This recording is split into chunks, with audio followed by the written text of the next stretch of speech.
Let's practice balancing some chemical equations. The first reaction we are going to look at is aluminum bromide mixed with potassium sulfate. These two things react to form potassium bromide and aluminum sulfate.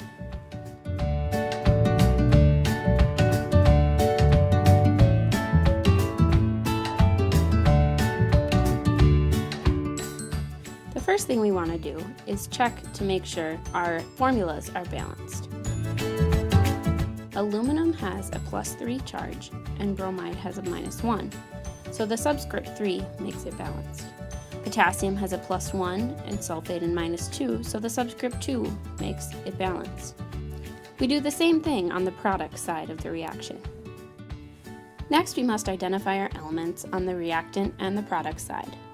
I draw a line down the middle and identify aluminum, bromine, potassium, and sulfate as my 4 ions. Remember, sulfate is a polyatomic ion, so it stays together as one thing. On my product side, I also identify aluminum, bromine, potassium, and sulfate. I write these in the same order so that it is easy to compare. Next, I must count my atoms. I have 1 aluminum. The subscript 3 means I have 3 bromines, subscript 2, 2 potassiums, and 1 sulfate, because it is one thing kept together. On my product side, I have a subscript 2 on aluminum, 1 bromine, 1 potassium, and a subscript 3 on the outside of the parentheses, meaning I have 3 sulfates.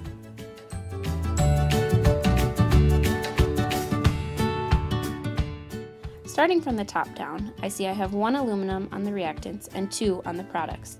I must add a coefficient 2 in front of aluminum bromide, changing my aluminum reactants to 2. This also changes the bromines to 6. My aluminums are now balanced, but my bromines are not, so I need to add a coefficient 6 in front of potassium bromide on the product side. This changes not only my bromine to a 6, but also the number of potassiums on the products. Now that my potassiums are unequal, I must add a coefficient 3 in front of potassium sulfate on the reactant side. This changes potassiums to a 6 and sulfates to a 3.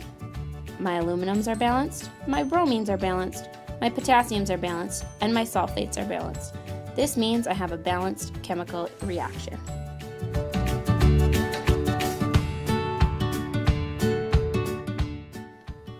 Let's do another practice.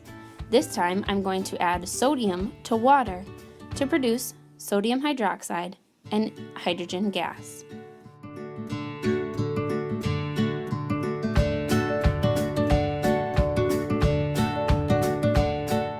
I add in my charges to make sure my formulas are balanced. Remember, hydrogen is a diatomic. One thing I notice is that I have hydroxide on my product side, but no hydroxides on my reactants. If I rewrite water as HOH instead of H2O, I now have a hydroxide on both sides, which I can easily count as a polyatomic ion. Divide my products from my reactants and identify ions: sodium, hydrogen, and hydroxide on both sides.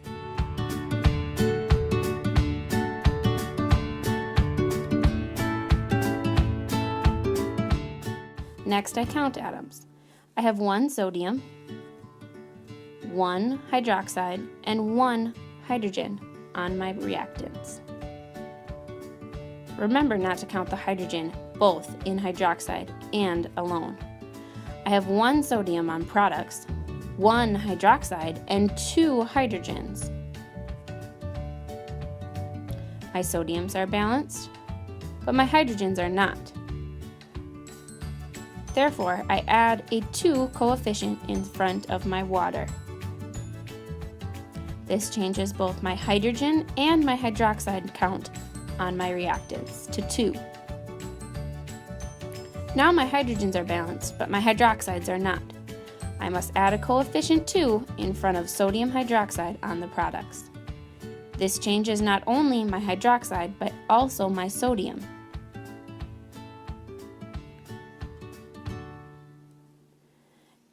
To finally get it balanced, I add a coefficient 2 in front of sodium. My sodiums are balanced, my hydrogens are balanced, my hydroxides are balanced. This means I have a balanced chemical formula. The last reaction we are going to practice balancing is a combustion reaction. Combustion reactions are typically the most difficult to balance, even though they only have 3 elements involved. Combustion reactions are also not a time to rewrite water as HOH because the opposite side does not have a hydroxide polyatomic ion. Our equation here is C8H18 plus O2 goes into carbon dioxide and water, which are the only products ever made in a combustion reaction. I divide my space in half and identify carbon, hydrogen, and oxygen as my 3 elements on both sides of the reaction.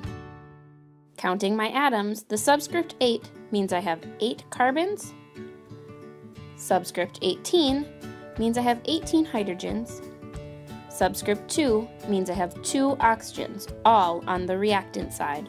I have 1 carbon, subscript 2 hydrogens, and 3 oxygens, 2 coming from the CO2 and 1 from the water.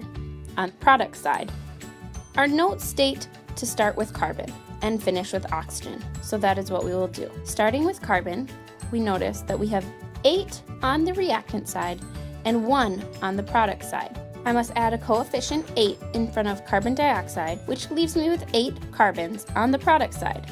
I add a 9 in front of the water to give us 18 hydrogens. Now both my carbons and my hydrogens are balanced, but I need to recount my oxygens.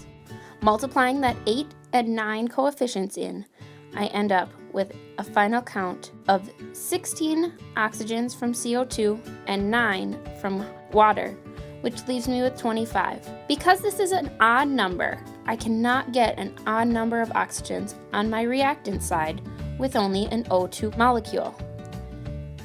Therefore, I must multiply every coefficient by 2 in order to get an even number of oxygens on the product side.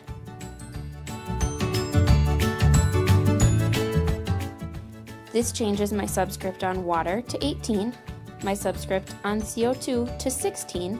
Recounting atoms on my product side gives me 16 carbons, 36 hydrogens, and 50 oxygens. I must now balance this by adding a 2 coefficient in front of C8H18. That takes care of my carbons and my hydrogens. To balance the 50 oxygens on my products, I add a 25 coefficient in front of oxygen on the reactant side.